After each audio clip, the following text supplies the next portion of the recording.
Владата е преголем оптимист, реагира дел од бизнисмените по објавата на ребалансот на буџетот. Фирми се затвораат, луѓе остануваат без работа, а јавниот долг непрестајно расте. Стопанствениците сметаат дека рецесијата ќе биде поголема од минус 4,4%, а дупката во државната каса ќе ги надмине проектираните 8,4% или 920 милиони евра. Според нив, владата не очекувала поголеми приходи во буџетот, бидејќи бизнисот нема скоро да застане на нозе и да продолжи да ја полни државната каса преку даноци, придонеси, царини.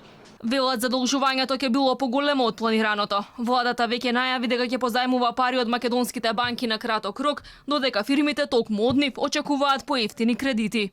Не е проблематично тоа колку ќе се задолжи, туку каде ќе се трошат тие пари, особено во оваа фаза кога економијата ни е многу тешка состојба, кога бизнисот треба да има соодветна поддршка преку мерките кои ги реализира владата и затоа е клучно овие пари да се гледаат таму каде што треба највеќе. Владата нема капацитет да реализира 100% од капиталните инвестиции кои два пати се скратија, од првичните 420 милиони на 300 милиони евра, алармира бизнисот. Премалку биле намалени непродуктивните трошоци, само 44 милиони од најавените 160 милиони евра. Проектите и лошо се планираат и слабо се реализираат. Стопанствениците не веруваат дека проектите за кои владата остави пари до крајот на годинава, навистина ќе ги истера до крај.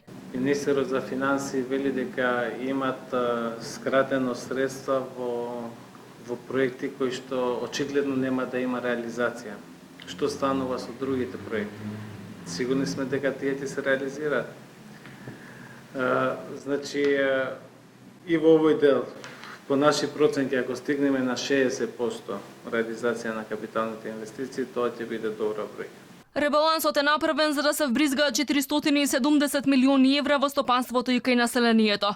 Бизнисот повторно е скептичен. Само 1/3 од предвидените пари во претходните 3 сета мерки или неполни 150 милиони евра се слеа кај компаниите. Дел од неискористените пари само се префрлаа во секој нареден пакет мерки за помош. Се уште не се донесени подзаконските акти, па фирмите не ги знаат во целост потребните критериуми за аплицирање. Владата со ребалансот на буџетот предвиде најголеми расходи досега, кои надминуваат 4 милиарди евра и јавен долг кој ќе надмине 60% од бруто домашниот производ.